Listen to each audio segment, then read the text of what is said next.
¿Qué tal? Buenas tardes. Les habla Alejandro Díaz de la Vega, fundador de Pets Monchis y fundador de Pets Wellness Center. Y empezamos con este andar del podcast en el primer capítulo y con invitado de lujo, Tony Román, especialista en el comportamiento canino. ¿Qué tal, Tony? ¿Cómo estás, mi querido Alex? Te me quedas viendo. ¿Cuándo empiezas? Pues un gustazo tenerle el honor de empezar esta nueva etapa para poder expresar de buena manera todo este ámbito tan controversial en el que estamos, y poder poner las experiencias y el conocimiento claro del deber ser en esta industria tan grande. La industria de los perros. Industria de los perros. Así es. Sí, bueno, pues muchas gracias, Alex. Es un espacio necesario. Cada vez más existe desinformación al respecto. Cada vez más hay desinformantes. Y cada vez hay mucha más gente que está escuchando, aprendiendo, distrayendo su atención de la provisión de satisfactores para el bienestar de las necesidades de los perros. Entonces creo que este tipo de espacios son importantísimos. Mi propio espacio en Instagram, mi propio espacio en YouTube, este espacio que estás abriendo y otros que seguramente se han abierto para tocar temas desde una perspectiva distinta. Sí, distinta a lo que estamos acostumbrados o a lo que nos han acostumbrado, pero no es distinta a las necesidades que el animal tiene como tal, ¿no? Que es lo que se ha perdido y es lo que queremos hablar hoy. Un poquito con temas básicos, que yo creo que es fundamental entender el tema básico del animal como tal y entender el tema básico de lo que requiere para que tengamos un animal, digamos, sano, o ese famoso bienestar real que ellos requieren, ¿no? Y que somos totalmente responsables de ello. Sí. Porque si los tenemos a cargo, pues se lo tenemos que dar, ¿ok?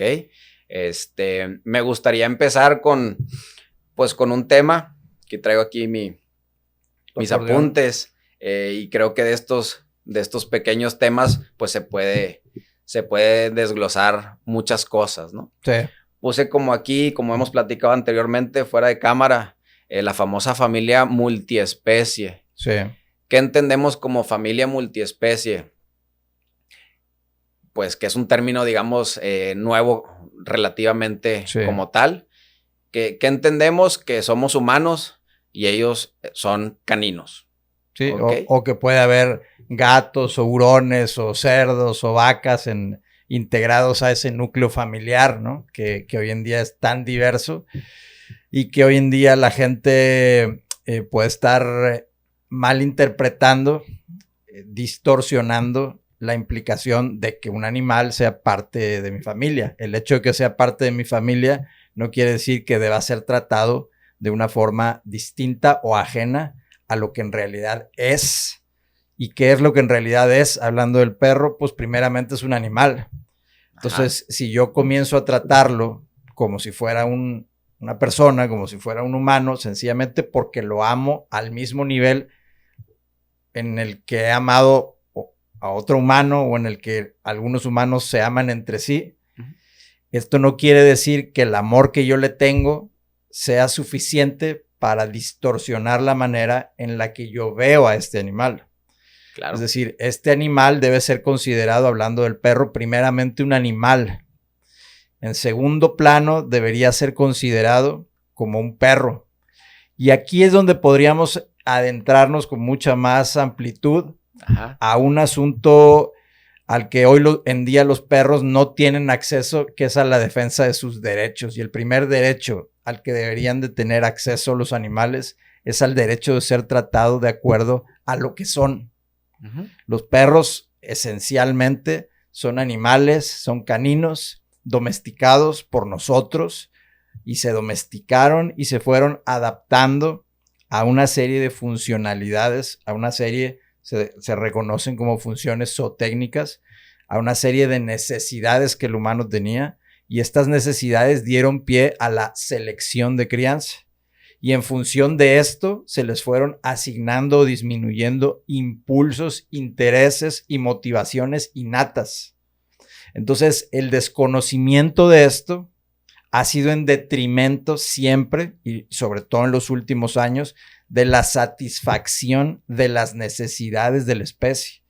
Por lo tanto, cuando decimos familia multiespecie, lo primero que tendríamos que entender es, ok, sí, es parte integral de mi familia y es un ser de otra especie. Exacto. Pero eso no implica que yo tenga el derecho de hacerlo ajeno o de criarlo ajeno a las necesidades y al reconocimiento propio de que es un miembro de su especie. Y en esta especie, que es la canina domesticada, del Canis familiaris, el perro doméstico, no solamente tenemos un tipo de perro, hay una multiplicidad de perros, y esta multiplicidad de perros, por ejemplo, hablando de razas, ya no, al rato nos meteremos al tema del perro mestizo. Ajá. Hablando de razas de perros, en la FCI tenemos casi 400 razas divididas en 10 grupos. ¿Por qué están divididas en 10 grupos? Por su función zootécnica. Claro, hay otras clasificaciones por morfología, por ejemplo. Pero hablando de la funcionalidad, los perros han recibido un paquete de características innatas para el desempeño de una función, para que la gente lo entienda claramente. No todos los perros tienen las mismas respuestas impulsivas. No todos los perros nacen con el mismo temperamento, ni con la misma tendencia hacia una cosa u otra. Todos los perros tienen características morfológicas y tienen características que no podemos ver, genotípicas, que se reciben y se contienen y se transmiten, entre las cuales se integra su carácter o rasgos de su carácter, no la total, la complejidad del carácter de un perro no recae exclusivamente en la genética, pero es una parte fundamental. Toda esta genética conductual. Entonces, el que yo tenga, vamos a poner un Border Collie, un perro del grupo 1, diseñado, seleccionado y preservado para el cumplimiento de una función, tendría que implicar, con todo y que lo amo y es parte de mi familia lo que quieras, ese animal tendría que tener el derecho de ser reconocido, uno, como un perro. Por lo tanto, yo tendría que tener, como el humano responsable, la responsabilidad de entender cómo comunicarme con él y cómo se comunica un animal. Y dos, ¿qué es lo que implica ser un Border Collie? Y cuáles son las necesidades cognitivas, físico-atléticas, de uso de sus impulsos, emocionales, que tiene un Border Collie. Y cuando entienda estas cosas, no nada más que es darle de comer y darle un techo y llevarlo al veterinario, sino cuando yo comprarle una batita o comprarle unos zapatos o comprarle una cama bonita, un suéter, lentes, zapatos. Sino que cuando yo entienda que no es mi bebito fiu fiu, sino que primeramente tiene el derecho de ser reconocido como un animal, como un canino y como un Border Collie, y en función de esto recibir el paquete de satisfactores de acuerdo a sus necesidades, entonces comenzaremos a hablar de que estamos atendiendo al perro y de que estamos dándole, como a cualquier miembro de la familia, la educación y los satisfactores que provean salud emocional y mental necesarios, como a cualquier miembro de la familia. Perfecto, Tony. ¿Cómo podemos resumir este tema? Cabe mencionar que una familia de patos no puede satisfacer las necesidades de un gato. No puede. Al final el gato, aunque sí existe una serie de adaptaciones y hay ramas de la ciencia como la epigenética que estudia la adaptación de los animales, incluso de acuerdo a la presencia y a la influencia de otras especies y de otros factores externos a él. Un gato es un depredador, por ejemplo, y es un depredador que requiere prepararse para cazar, aprender a cazar. Por eso los gatitos llevan a cabo una serie de actividades, de juegos, para aprender a ser mortales en la cacería. Que es la lucha, el prepararse para cazar. O sea, al final de cuentas. Termina. No todos los gatos tienen o culminan sus preparativos para cazar en la muerte fatal, ¿no? En el estado en el último estado que es la muerte. No todos, pero muchos sí. Lo mismo muchos perros. Hay perros que han sido disminuidos en sus impulsos y hay razas de perros que son perros de muestra, que no terminan matando la presa. Hay perros que son perros de cobro, que no terminan matando la presa, pero hay otros muchos que sí fueron hechos para matar la presa. Claro, lo que yo quería representar en esta analogía, por así decirlo, es que a final de cuentas el gato terminaría comiéndose al pato. Por naturaleza, ¿verdad? O jugando bruscamente con el pato o buscando de alguna otra manera desarrollarse en cuanto a la necesidad que tiene y a la energía cognitiva que tiene y al uso de sus impulsos en alguna zona y en algún área y en alguna actividad aledaña a su vida con los patos. O sea, ¿podría llegar a adaptarse? Sí, podría llegar a adaptarse en algunos casos y en algunos no. En algunos no. El tema es, si nosotros somos responsables y no somos patos sin pensar, ¿no? Sin razonamiento humano, como lo tienen los animales, ellos tienen su propio razonamiento animal, pero en ese razonamiento animal no recae el vislumbramiento de la satisfacción de las necesidades de los animales domésticos, ni del porvenir, ¿no?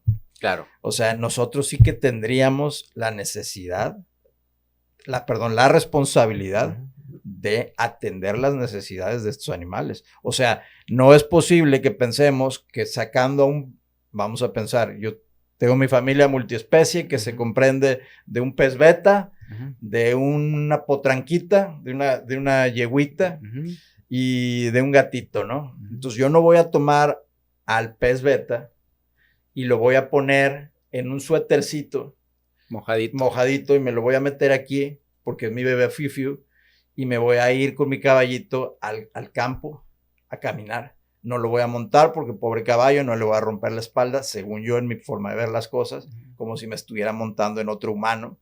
Si hay humanos que pueden cargar durante una carrera como Ironman a otro encima, pues por supuesto que un caballo podría, con los debidos cuidados y preparación. Pero un pez no podría resistir vivir afuera del agua, no podría ni siquiera respirar. Entonces, hoy en día vemos cómo hay personas que alejan a los perros, no solamente las personas que tienen los tenedores de los perros, los criadores, que están produciendo perros con una serie de dificultades para vivir. Claro. Entonces, hoy en día vemos que los perros están totalmente descontextualizados, totalmente fuera. Ahora, no es culpa... Vamos a pensar, no es culpa del perro, primeramente, ¿no? Definitivo. Y si quisiéramos culpar a alguien, pues el culpable sería la mala información y la desinformación, ¿no? Claro. En este tema un tema que pones en el tema de que hemos sacado, a final de cuentas, hemos sacado totalmente de su naturaleza al animal como tal y que lo tengamos, digamos, en casa o que haya pasado un proceso de ¿cómo se dice? Se me fue la palabra. Adaptación. De adaptación, pero de cuando sacas al animal de su naturaleza para convivir con nosotros. De domesticación. De domesticación, esa es la palabra que estaba buscando. Sí. No quiere decir que ellos hayan evolucionado, no quiere decir que hayan perdido instintos, sí están dormidos, pero de repente nos confundimos cuando el humano o el dueño del animal dice, no, es que mi perrito, la típica, la sí. Básica, mi perrito no muerde. Pues todos muerden. Si no fuera perro, ¿verdad? Muerden. Entonces, algo morderá. Creo que se ha desvirtuado el tema de la naturaleza de donde vienen, de que los hemos sacado de su naturaleza, sí. y que se hayan domesticado no quiere decir que pierdan sus instintos, su naturaleza, y no deja de ser ese animal jerárquico, carnívoro. Eso nos lo han mal informado hoy. Eso es a lo que yo llamo la paradoja del perro. Ajá. O sea, tenemos un montón de perros en el mundo y Ujú. hoy más que nunca se convive con perros en las casas y en la vida. Y bueno, pues esto tiene muchos beneficios para los humanos. La realidad es que los perros han venido a acompañarnos muy bien, son muy buenos compañeros. Ujú. Pero desconocemos mucho acerca de ellos, desconocemos su origen.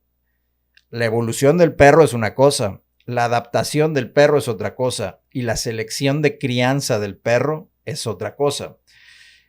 Rápidamente explico, pues los animales evolucionan de una manera natural.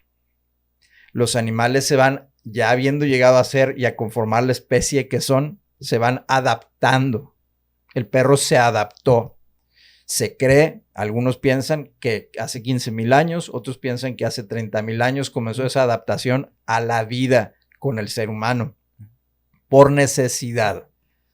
Pues es mucho más cómodo estar cerca de alguien que te alimenta y esta especie se logró adaptar a esto. Claro.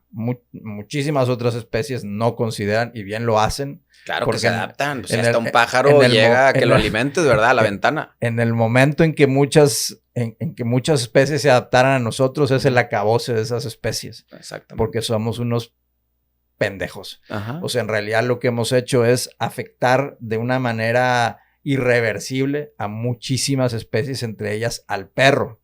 El perro terminó adaptándose muy bien a nosotros y durante la historia se fueron de una manera quizás no tan bien estructurada, sino hasta los últimos, y es algo muy curioso, hasta los últimos 150 años, se le dio una estructura mucho más sólida a la crianza selectiva. Esto no quiere decir que no existiera, por supuesto que existía. Se cree que los molosos llegaron a Inglaterra llevados por los fenicios. Se cree que, por ejemplo, los terriers, los perros de campo, Ujú. los perros de pastoreo del grupo 1, son animales que se cree que tienen mucho tiempo ahí, pero no se había organizado la crianza selectiva de esas razas hasta hace 100, 120, 150 años. Los lebreles están en Medio Oriente hace mucho más tiempo. También se cree que los celtas tenían lebreles. Entonces, esta crianza selectiva que fue realmente ir organizando en diferentes lugares del mundo al tipo de perro que quería yo para que me ayudara en la funcionalidad específica que se requiriera, pues dio lugar a una adaptación también, a partir de la manipulación de los impulsos de estos animales. Cuando hablamos de impulsos, la gente tiene que entender qué es esto. Hay comportamientos innatos y hay comportamientos adquiridos en la especie.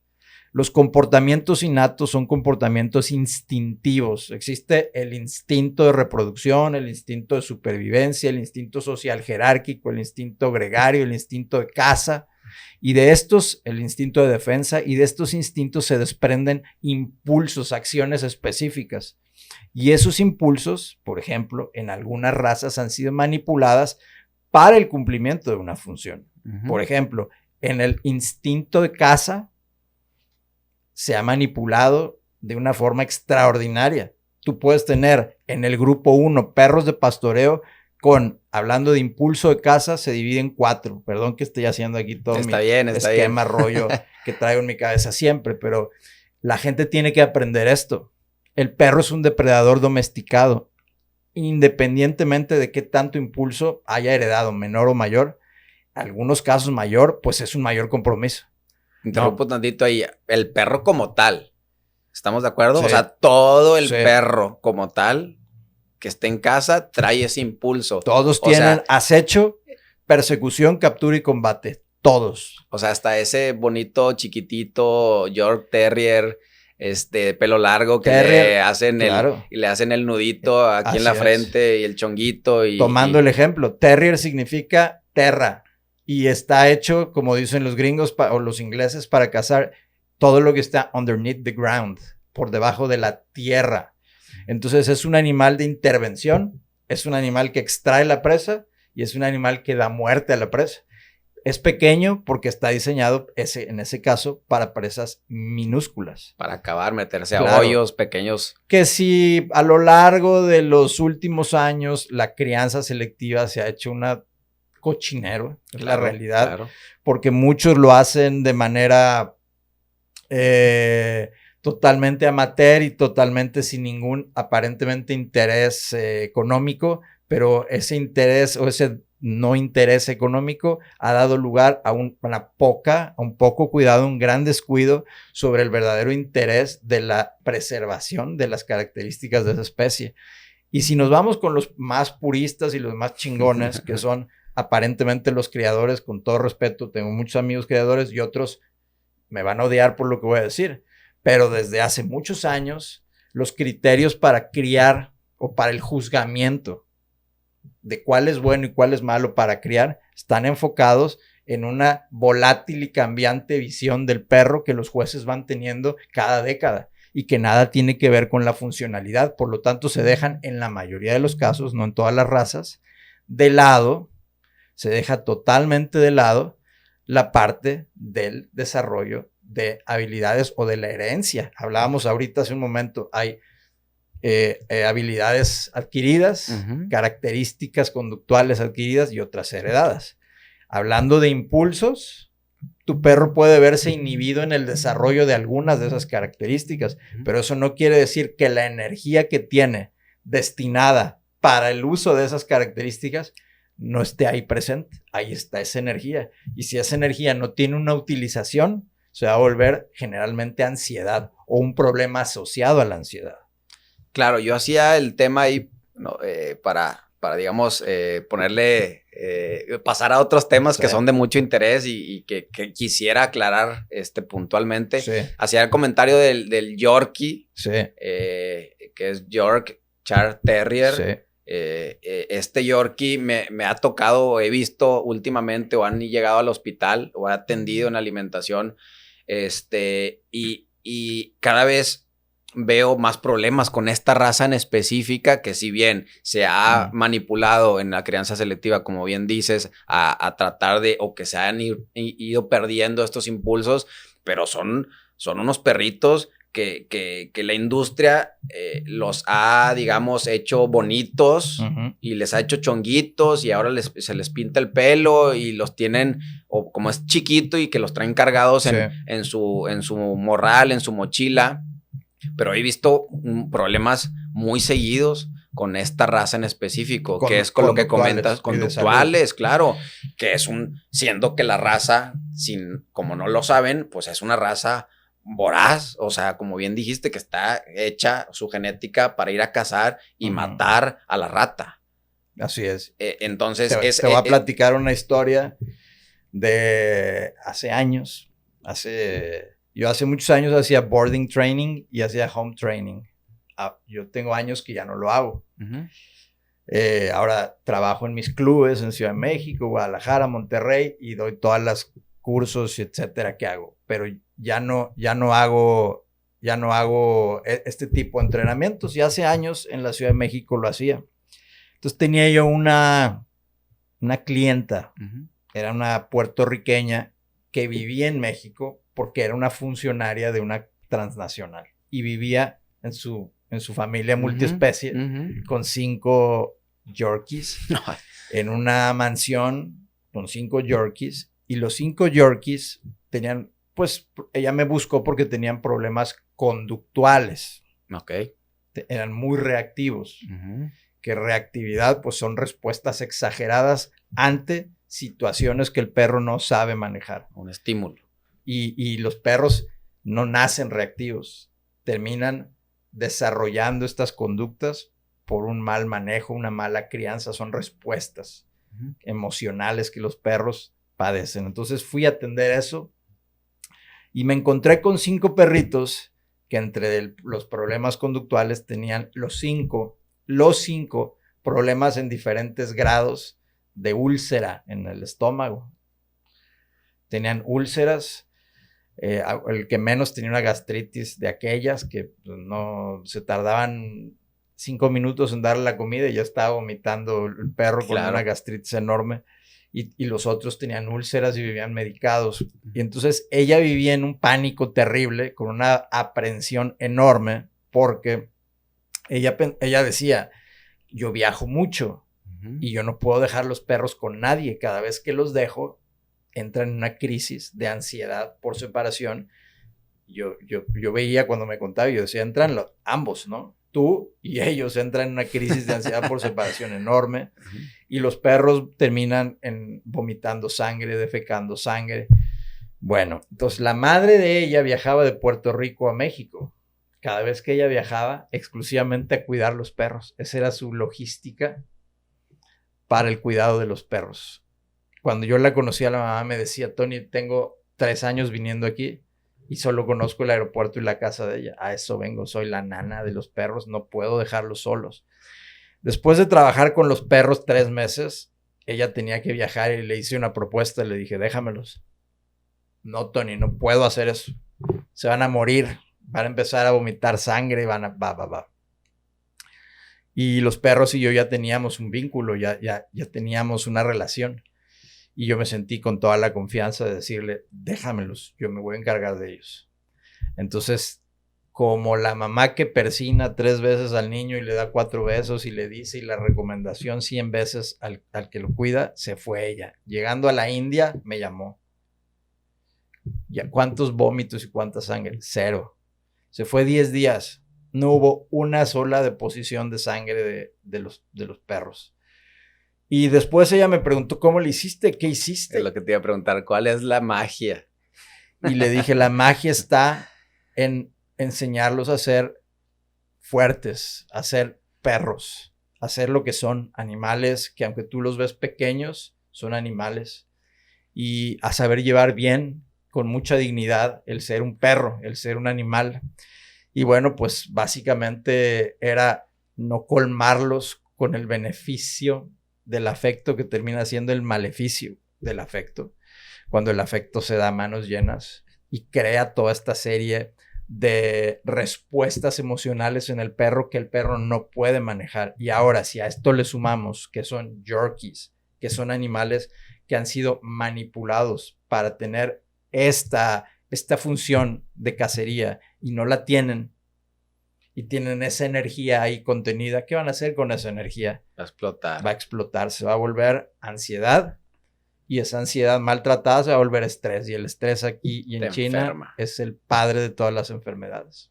Ok, me agrada lo que comentas porque, bueno, pues sin querer preparamos terreno para eso, todos esos temas emocionales que pues hoy en día lo has vivido. Hoy con el hospital, apenas un mes de que abrimos, pues lo veo ya más más cerca, ya físicamente lo que he venido viendo o hemos venido atendiendo por este lado en el tema alimenticio, pero ya en un tema clínico nos damos cuenta también una gran deficiencia.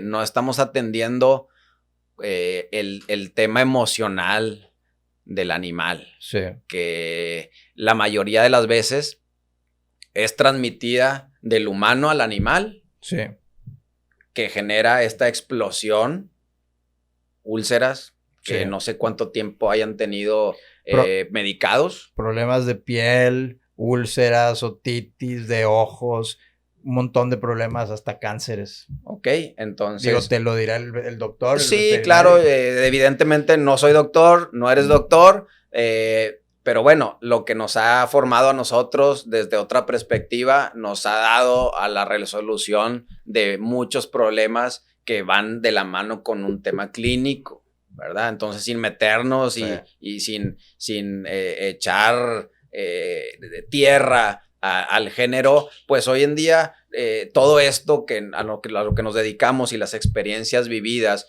y como usuarios de servicios médicos, sí, que también obviamente al tener nosotros animales hemos vivido, pues hoy nos damos cuenta que no se toma en cuenta por el tema clínico, por el doctor, algo tan importante, tan de moda en las últimas décadas, que es un tema emocional, el famoso estrés, ¿verdad? Sí. Entonces, ¿cuánto tiempo estuvieron medicados los perros? Y yo he visto perros medicados y que nunca salieron del problema. ¿Qué sucede? Que no estamos atendiendo sus necesidades, no estamos atendiendo sus emociones, no estamos entendiendo las causas que generan esos padecimientos y se ha dedicado el género a solamente apagar el fuego de de lo que Del podemos síntoma, ver, del claro. síntoma, ¿no? Entonces, un síntoma con medicamento jamás se va a solucionar. Entonces, hoy lo que tratamos de hacer, fuera de lo médico, es entender al animal para ver qué es lo que está causando el padecimiento, Sí. hacer esas modificaciones, que no somos adivinos, tenemos que entender cuál es la vida del animal en casa, Sí. para generar esas modificaciones en su día a día para poder ir revirtiendo lo que se está haciendo mal, que es lo que realmente está generando el problema, ¿verdad? Sí. Eso es lo que también quería tocar pues en este espacio, el cómo entendemos sin ser médicos al animal y la problemática del médico que no entiende al animal. Sí. Porque no lo tomen a mal, pero nadie se los ha explicado. O sea, Sí. no lo han llevado en ninguna materia. Hay una necesidad de una revisión, yo lo veo, y a mí no me importa que se sientan mal, ¿no? O sea, yo tengo... Yo todavía tengo un poquito yo se los digo con toda la autoridad que me da los años que tengo en la industria. Empecé a los 12 años a entrenar formalmente, tengo 46 años. O sea, tengo toda mi vida haciendo esto. Y tengo amigos cercanos, alumnos, veterinarios a los que estimo muchísimo, respeto, valoro y muchas veces les pido consejo en muchas cosas. Claro. En temas de conducta canina y en temas de gestión emocional canina, pues hay que hacer una revisión. O sea, corresponde hacer una revisión de los planes de estudio para que se incluya realmente de una forma amplia el estudio de las emociones y la influencia de las emociones en los padecimientos.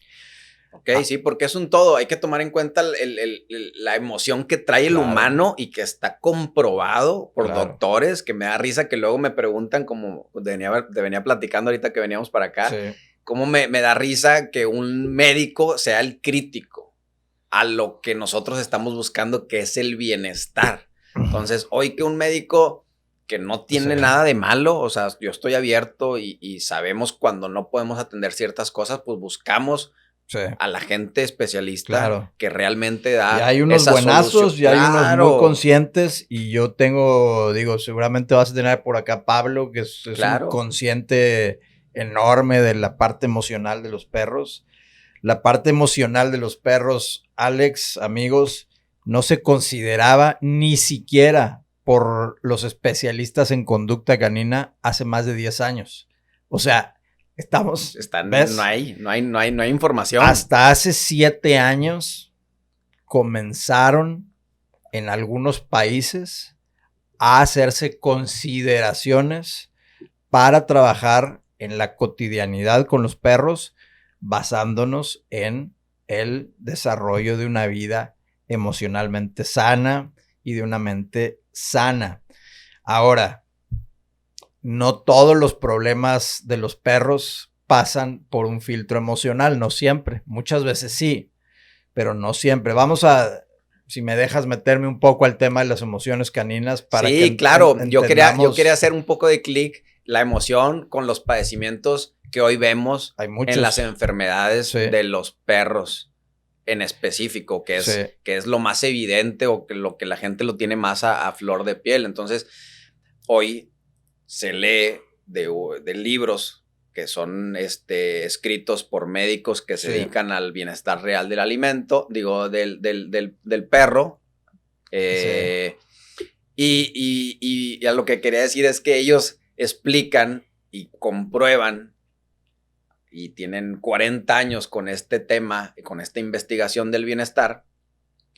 Ya tienen hoy varios libros, el último está buenísimo porque hablan de esta interacción multiespecie y de cómo hacer estos cambios del bienestar humano y transmitírselo al animal.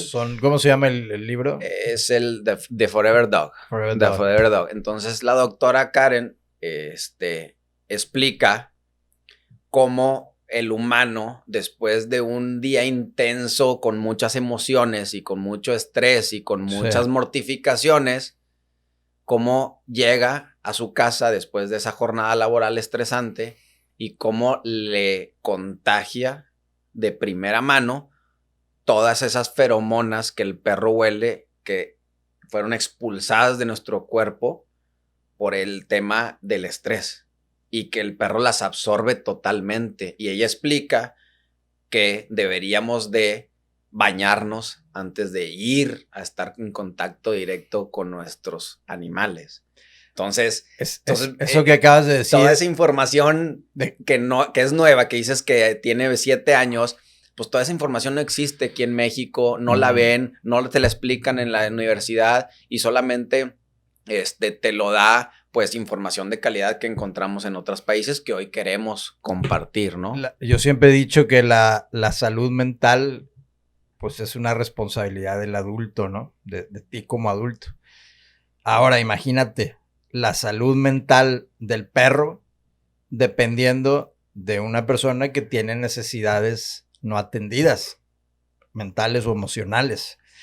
Entonces, si yo tengo una carga, yo, Tony Román, tengo una carga emocional fuerte, paso por una situación fuerte, imagínate que yo, Tony Román, llegue a descargar esto con mis hijos, ¿no?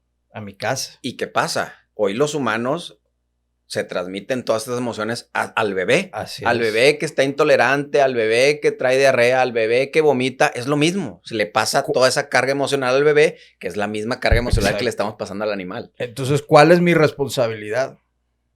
Pues mi responsabilidad es buscar atender esas necesidades, darle solución. Si yo tengo estrés, o me pongo a jugar fútbol, o me voy a terapia, o me voy a hacer algo que me apasione, a pintar, o me voy a lo que sea, para poder desarrollar cada vez más una salud o estar en las vías de una salud emocional adecuada para el bienestar de mi familia, para el bienestar de mi entorno familiar. Bueno, pues eso incluye, amigos amantes de los perros y multiespecies, familias multiespecies, a tus perros.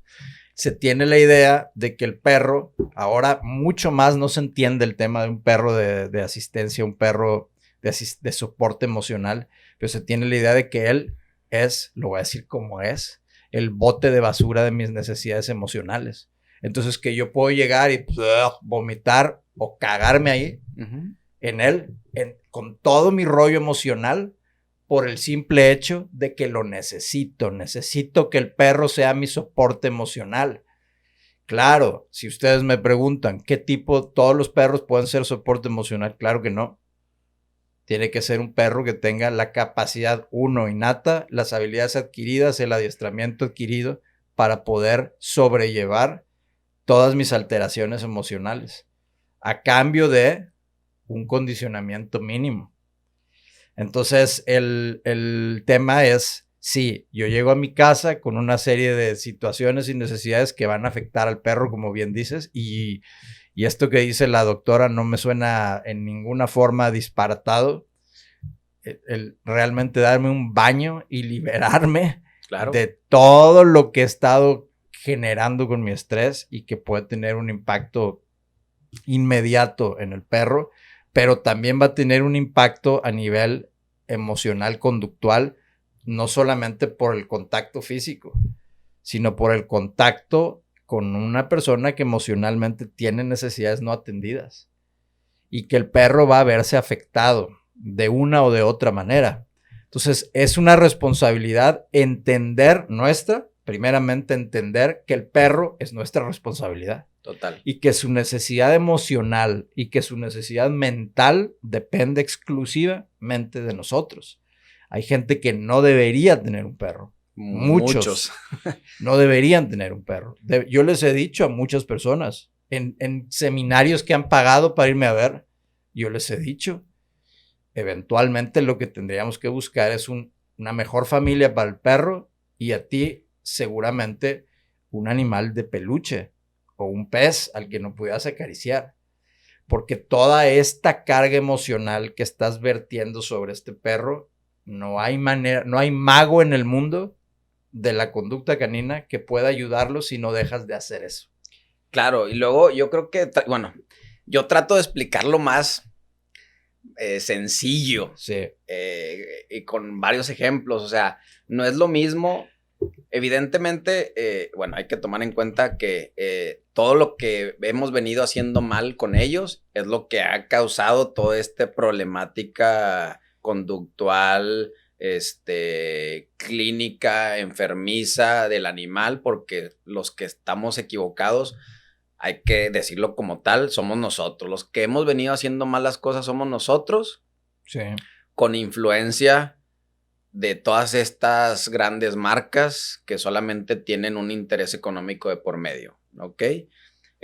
Hablando de la alimentación, por ejemplo. Hablando de la alimentación y hablando de varios géneros que atienden al tema animal, y que hoy es muy fácil por la desinformación, que todo cae en la desinformación y en el tema que no hay cultura, todo siempre cae en no hay información y no hay cultura, pero lo que voy es que la mayoría de las ocasiones es culpa del humano. ¿Por qué? Porque el animal, al estar en nuestra casa, nuestro resguardo. Es nuestro resguardo, es como dijiste tú, somos totalmente responsables de lo que le estamos dando. Entonces, sí, él no puede decidir como si estuviera en su naturaleza que es bueno. En la naturaleza, los pocos enfermos pues se mueren o se los comen.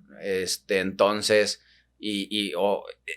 lo que viene o lo que estamos viendo hoy en día es que el humano le está transmitiendo todo eso mal que hemos hecho como humanos y esas enfermedades que hemos venido achacando como humanos, hoy las empezamos a ver en el animal. Cuando en el reino, en el tema salvaje, no existen. Sí. Entonces, hoy cuando nos vienen a decir o que esos renuentes a uno u otro tema tan evidente que es lo que venimos a exponer y a lo que nos dedicamos nosotros con toda sinceridad, nos topamos con esa increíble,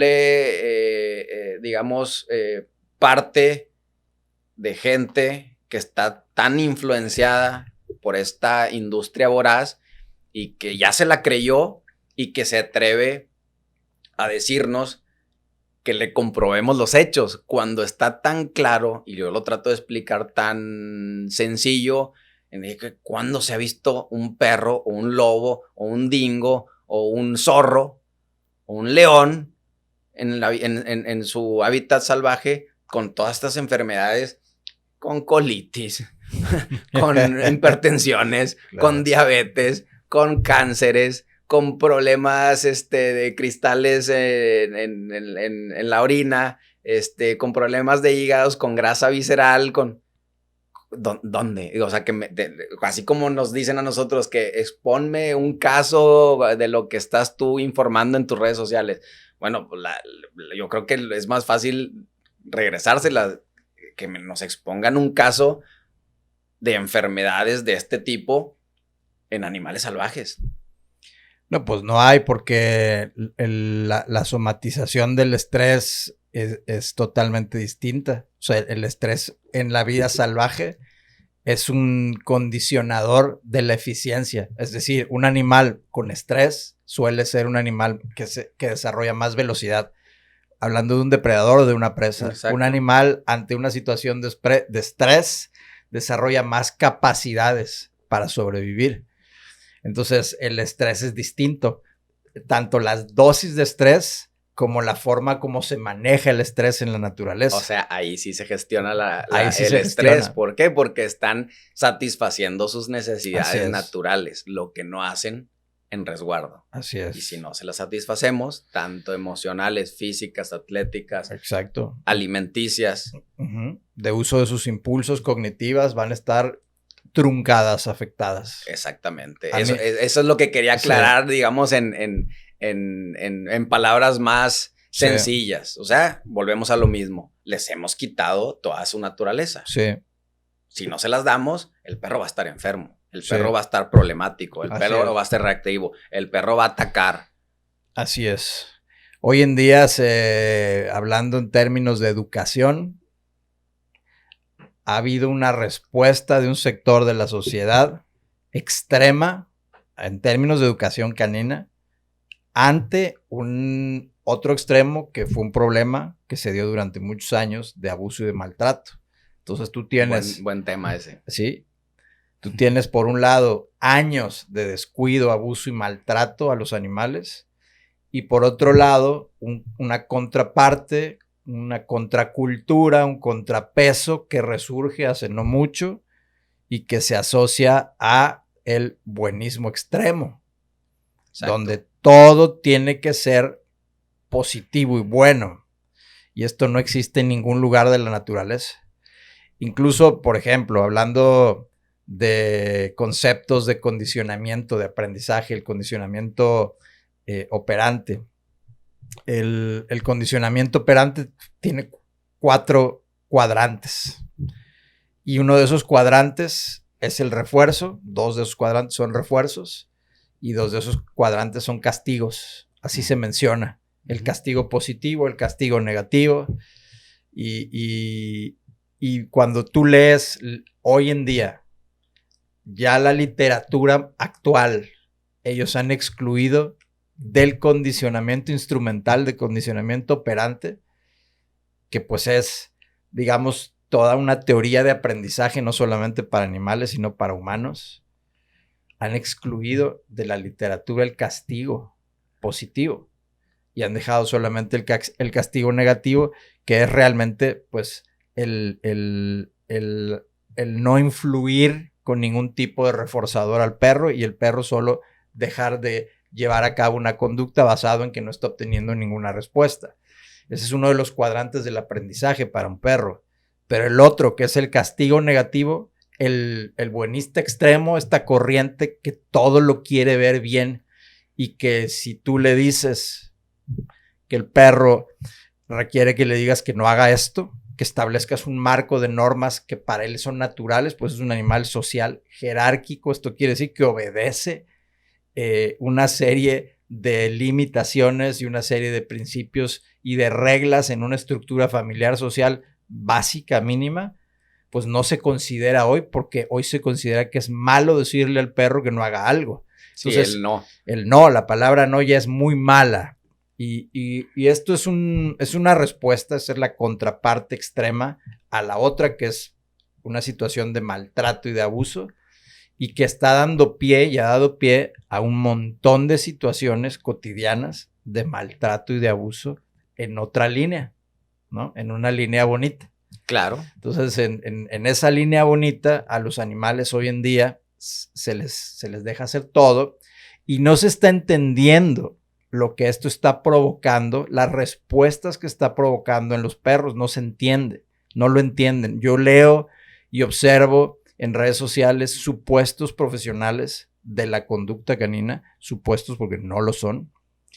A muchos los he retado públicamente a venir a debatir esas ideas, y no solamente a debatir las ideas, sino a realmente poner manos a la obra y a que escojan, así hasta ese punto he llegado, a que escojan el caso que quieran y lo traten de resolver en primera instancia ellos, y al yo estar seguro que no lo van a hacer, me den la oportunidad de hacerlo con bases fundamentales múltiples, no nada más de condicionamiento instrumental, sino muchos que el conductismo y otras corrientes de la educación y del aprendizaje y del adiestramiento me han influido a mí, me dejen a trabajar con los perros y se van a dar cuenta que no es, que el no es algo malo, sino claro, que el no y la serie de principios que rodean al no son necesarios para la formación del carácter de un animal. ¿De qué estamos hablando? Estamos hablando básicamente de cosas que ni siquiera hablan los libros de adiestramiento, como las advertencias. Los perros, igual que todos los animales, tienen un lenguaje interespecie. Para allá iba. Quería preguntarte un ¿cómo se llama? Un ejemplo de un no entre perros. Ajá. ¿Sí? Hay un no que es determinante y hay un no que advierte que puede llegar una consecuencia determinante. Entonces, en nuestro mundo, un no que advierte es: no vayas a más de 50 kilómetros por hora. Rebasas ese límite, hay un lector, te toman una foto y te mandan la multa. Ese es el no determinante, ¿no? Tienes que pagar la multa. En nuestra sociedad humana es la sociedad más plagada de advertencias que hay en toda la sociedad animal, en todas las sociedades animales. Y pareciera que eso nos ha empujado a buscar cómo ¿no? liberar a alguien de la necesidad de mantenerse en un esquema, en un marco regulatorio de vida. Entonces, los perros en la naturaleza, vamos a empezar por otros animales. Por ejemplo, los peces beta. El pez beta, tú pones un macho en una pecera y juntas la otra pecera. En el momento en que vea a otro que está allá, va a hacer uso de un lenguaje corporal, visual, y le va a explicar al otro, no te acerques. Y va a mostrar todas sus aletas, las va a expandir, las va a abrir, y le va a decir al otro, no te acerques. Es una advertencia que va a evitar un enfrentamiento, que va a evitar una sanción. Los gatos, por ejemplo. Los gatos tienen igual una serie de lenguajes. Vamos a empezar con lo mismo, el corporal. Los gatos se erizan. Se erizan, se hacen más grandes. Eventualmente pueden hacer un ruido, un sonido, y ahí ya se acompaña otra clase de lenguaje auditivo. Y el gato está diciéndole al otro atrás. Puede decírselo a quien quiera, se lo puede decir a una serpiente, a un sapo, se lo puede decir a un pato, se lo puede decir a un humano, se lo puede decir a un ave de otro tipo, o se lo puede decir a un perro o a otro gato. Y la capacidad que tienen los animales de tener una lectura clara de la advertencia es altísima. Altísima. Un escorpión, un artrópodo. Estamos hablando no de una inteligencia desarrollada como un perro. Levanta el aguijón. El aguijón, claro. O segrega un olor. Y empieza a girar. Y tú ves los perros, eso está en un libro. No soy aficionado a César Millán, pero leo, me gusta leer. Y claro, alguna vez cuando él empezó, leí varios de sus libros. Y yo quería saber quién era esta persona. Muchos lo critican, no tienen ni idea de quién es realmente más que lo que ven. Claro. Y bueno, pues este hombre hablaba de una experiencia en un rancho y se me quedó muy grabada. Y esa experiencia eran cuando él era niño, veía los perros del rancho, sin educación, sin crianza selectiva, sin nada. Eran perros de rancho. Y esos cachorritos, todos lombricientos, panzones, le ladraban a un escorpión. Y el escorpión giraba. Y los cachorros se mantenían a raya. ¿Por qué no lo agarraban?, preguntaba él. Bueno, pues hay un lenguaje detrás, un lenguaje de advertencia. Te están diciendo no lo hagas y te lo están diciendo en serio, porque si lo haces, vas a aprenderlo por la mala. Entonces, a la hora que nosotros comunicamos a un perro en cierta etapa de su desarrollo, hay etapas en el desarrollo temprano donde los perros no tienen claramente una lectura de esto, y hay otras en que sí. En el momento en que nosotros comunicamos a un perro, ahora hay muchas formas de comunicar, no solamente advirtiendo, ¿no? Hay una serie de ordenanzas y guianzas que pueden ayudar a que el perro tenga pues una lectura más clara hacia lo que quiere hacer, pero no hacia lo que debe hacer o debe no hacer. Y hay momentos en los que no se puede evitar decir, no lo hagas. Yo siempre le digo a mis alumnos, utiliza tu cuerpo y utiliza realmente la energía que tienes para explicarle al animal lo que quieres o lo que no quieres. Entonces tú no tienes cola, pero tienes un brazo y el brazo puede advertir, no lo hagas. Y nosotros analizamos a todos los hombres autoritarios, a todos los tiranos que ha habido en la historia de la humanidad, todos levantan el dedo. Y ahí tienes Hitler, y ahí tienes, por no decir el peje, todos levantan el dedo. A Maduro, todos están así. Ña, ña, ña, ña, ña. Bueno, pues el perro entiende eso. Entonces, hay gente que le dice al perro, no hagas eso, con toda la suavidad con la que le da un beso. O le enseña el dedo, tampoco es magia, ¿eh? Tiene que ver con realmente la determinación. Lo has dicho muchas veces y una de las cosas que he aprendido contigo es el Porque no lo mencioné. O sea, yo estudio con Tony en su escuela. En su escuela para adiestradores. Exactamente, en la escuela de adiestradores. Que no nada más es un tema de adiestramiento, es un tema que te abre toda esta panorama real. Adentro de la industria. Adentro de la industria. Bueno, Sí. yo ya con 7 años dentro de la industria, que ya entendía y que me hizo clic mucho de esto que hablamos, pues ya con alguien con el triple de experiencia o 4 veces más de experiencia como Tony, pues te ayuda a entender situaciones más a detalle. Pero lo que voy es que lo que te quería mencionar es el tema de la voz. O sea, el tema de la voz con un niño. Claro. La identifica. Totalmente. El perro la identifica totalmente. Entonces lo que reforzando lo que dices de no, pues tú no va a pasar nada. Y el niño con tu no, tampoco va a pasar nada. La lectura del lenguaje facial. Piensen en esto. Un bebé humano. Todos los que somos papás. Tú tienes un bebé de 1 mes y tu bebecito de 1 mes ya te sonríe. O ya cuando tú sonríes y lo ves ahí, tu bebé te sonríe. A los 2 meses sonríen. Bueno, pues un perro adulto, un perro tiene el 80% del desarrollo de su cerebro antes de los 4 meses. Un perro adulto tiene la inteligencia, digamos, equivalente a un niño de 2 años.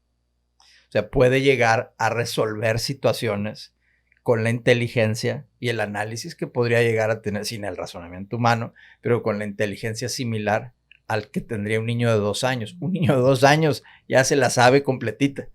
Ya sabe lo que significa que sonrías. Ya sabe lo que significa que frunzas el ceño. Entonces, cuando a un perro le dices que no y le sonríes, llega y se sube y le dices, no lo hagas, pues el perro en realidad está recibiendo una información muy desconcertante, una información muy ambigua, no tiene claro lo que le quieres decir y va a seguir subiéndose. Claro. ¿No? Entonces, hoy en día se plantea, por ejemplo, hablando de eliminar el castigo positivo. Para los que no entienden qué es el castigo positivo, es una medida aversiva. Punto. Oye, Tony, eso quiere decir que le das una patada al perro, eso se llama abuso y maltrato. Oye, que le des un jalón con el collar, depende. Oye, que lo toques y lo bajes, a lo mejor para unos eso ya es muy malo y muy feo. A lo mejor el perro es lo que necesita, que lo bajen. Entonces, hoy que se trata de eliminar, porque también la aplicación, hay que decirlo, de una medida aversiva, pues requiere mucho conocimiento y mucha sensibilidad y realmente entender, buscar ayudar al animal. Pero cuando lo tratas de eliminar, hay gente que dice, entonces aplica el castigo negativo, que es, llega el perro, vamos a poner el ejemplo, se sube, no sonrío y no hago nada. Es decir, ya no hay un estímulo. Ok, ¿funciona? Sí funciona. ¿Con quiénes? Con perros de moderado a 0, ¿no? De moderada su respuesta a nula. Hazlo con un malinois de trabajo. Digo, ahora tengo que decir de trabajo porque pues ya hay unos que ya no están enfocados al trabajo. Ajá. O hazlo con un pastor alemán, línea de trabajo. Te vas a cansar de no hacer nada. El perro va a empezar a no recibir respuesta ahí, va a empezar a ladrar. Y el perro, tú puedes quedar ahí como la mamá que está en el supermercado sin decir nada al niño y lleva 1 hora haciendo un berrinche. Y nunca va a pasar. No va a parar cuando tenemos un drive elevado. Cuando tienes un terrier, ojo con lo que voy a decir. Y ese terrier, vamos a pensar en un Scottish, un escocés. Y está fuera de la madriguera de un topo. Y está ladrando porque está ahí el pinche topo metido. Y está ahí metido y el perro está pum, pum, pum, pum, pum. Hay castigo negativo. O sea, el topo no está haciendo ni madres. ¿Y qué va a hacer aquel? ¿Se va a callar? No. Va a ladrar 1 hora. ¿Me entiendes? Y si no, va a buscar cómo llegar. ¿Cómo llegar a él? ¿Qué va a hacer un sabueso? ¿Qué va a hacer un bloodhound? ¿Qué va a hacer un coonhound? Cuando vean un animal y el animal se queda ahí tieso, pues va a insistir, va a insistir, va a insistir, va a insistir. Entonces, ese tipo de medida aplica con algunos animales, con otros no. ¿Cuántas veces he tenido que voltear y decirle a un escocés o decirle a un bloodhound, silencio, basta? 100 veces.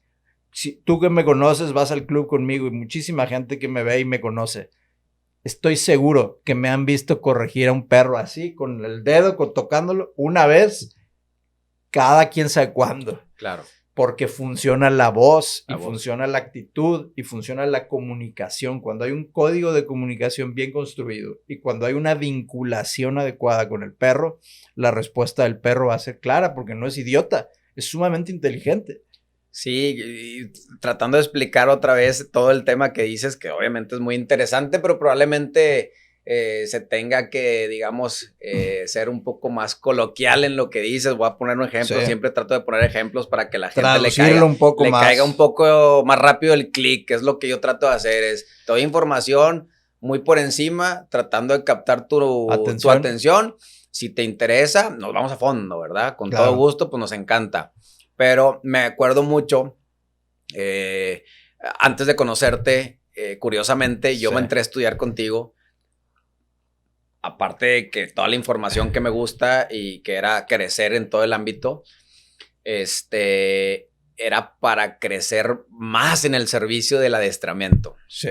Es algo muy, muy curioso. Bueno, desde que empecé a estudiar, que ya traemos, no sé, 7, 8 meses por ahí, del año, más me alejé, güey.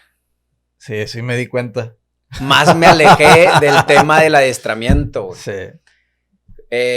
¿Por qué? Es un fenómeno que todavía no entiendo muy bien, pero bueno, a lo que voy es que cuando íbamos a la casa a valorar al animal, sí, en su momento que nos pedían el servicio, es tan sencillo lo que dices, que la postura, el respeto, la voz que le transmites al animal, sí, de primera vez de verlo. Es suficiente a veces para que él reaccione. Entonces, una de las cosas que yo le explicaba sin tener el conocimiento que hoy tengo, hoy lo que le explicaba a la gente es que sencillamente era el respeto que yo le imponía al animal, y el animal lo que le pedía o lo que no le restringía, me hacía caso. Sí.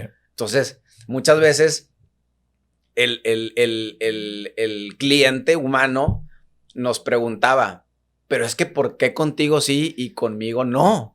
Y pues es obviamente lo que acabas de explicar, ¿verdad? Pues no esperes que tu hijo te haga caso cuando no le estás poniendo las reglas claras. No eres congruente, no te estás poniendo en una posición de respeto, no le estás hablando con seriedad, tus gestos no son acorde a lo que le estás pidiendo. Entonces, digo, ¿qué te voy a decir a ti de cómo trabajas? O sea, pero anteriormente íbamos y con simplemente la presencia dentro de la sala, sí, del cliente, sí. Es más, los perros iban abajo del asiento, de los asientos, o sea, con ese respeto y con esa autoridad que uno entra, pues cuenta demasiado. Sí, para que la gente no malinterprete lo que implica que un perro tenga respeto, es importante mencionar esto. Cuando yo me vinculo con mi perro, existen diferentes planos, dimensiones de vinculación. Estas dimensiones, estas formas de relacionarme con el perro van a determinar las respuestas en todas las formas emocional, cognitiva, de impulsos sociales que el perro tenga en su vida. Voy a mencionarlas nada más para que tomen nota y la gente sepa cómo se deben, en qué niveles o en qué dimensiones, digo yo, deberíamos vincularnos. Una es el respeto, por supuesto. Hay que construir vínculos de respeto, como en cualquier relación. Yo te respeto, tú me respetas, yo respeto a mi vecino, yo respeto a mis hijos me respetan, yo respeto a la autoridad, yo respeto.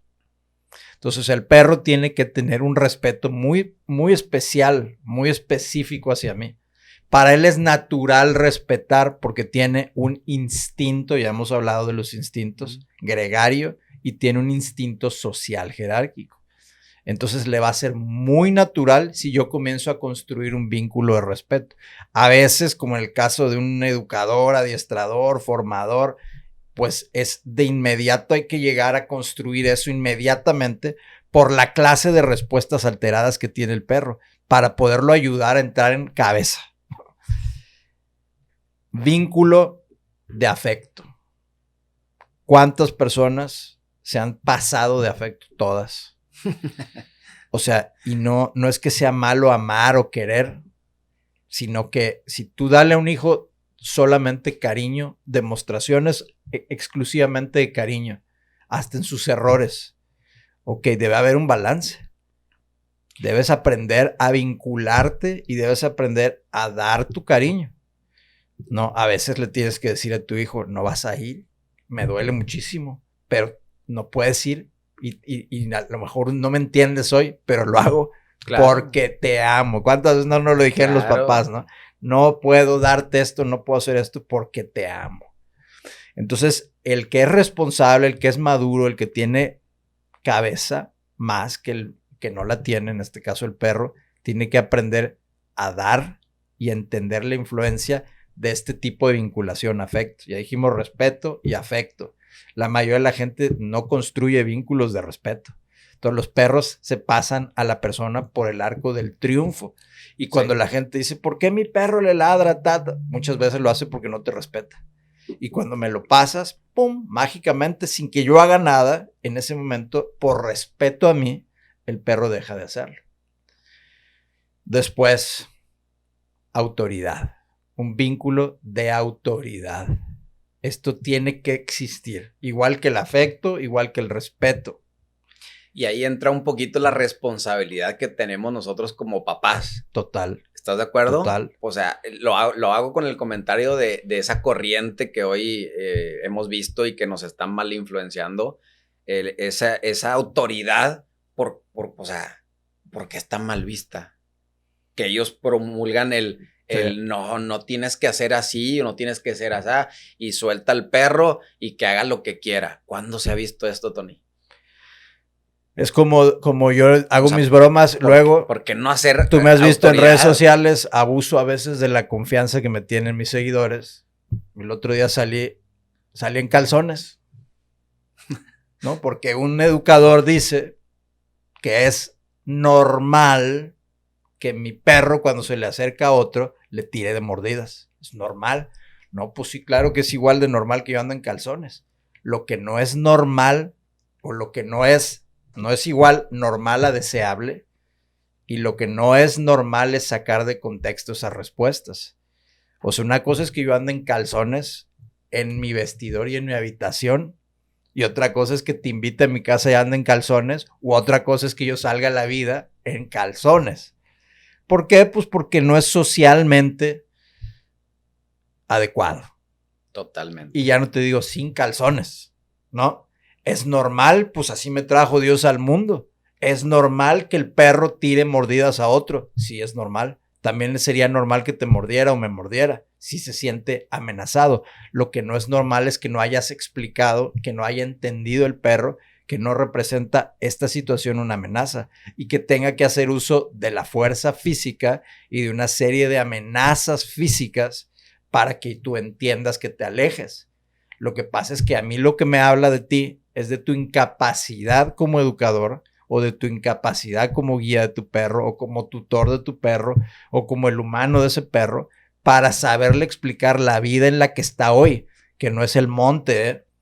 No está viviendo en el monte, estamos hablando de perros en ciudades.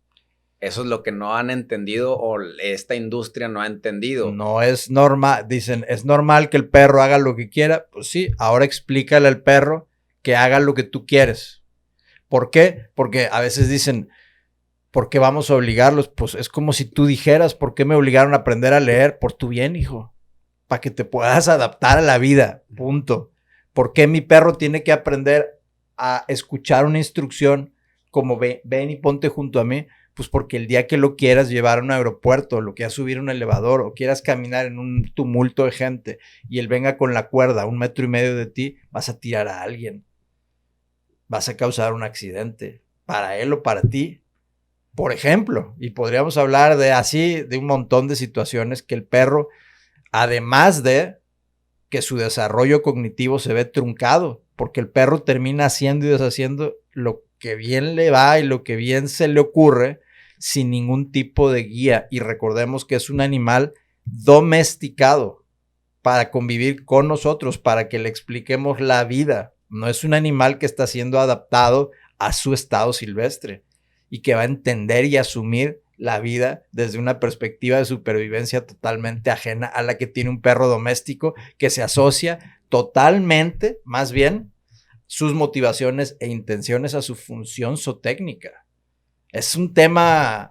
Aquí podríamos hablar. No se nos va. Pero bueno, lo que te quería interrumpir sin quitarte el sentido de los diferentes vínculos que debe de haber, pues recalcando, ¿verdad? O sea, ¿dónde se ha visto que la educación para un niño sea abrirle la puerta y dejarlo ser niño, como bien lo has comentado tú? O sea, ¿en dónde se ha visto? O sea, si bien la educación del niño comienza en el hogar, pues la educación para el animal de esta familia multiespecie debería de empezar en el hogar. Sí. ¿Ok? Pero pues para esto se ocupa un maestro que te indique si somos humanos y tenemos humanos como hijos y aún así tiene que haber un organismo para que los eduque. Sí. Instruya después del hogar y que los vaya capacitando para qué es lo que quieren ser en su vida.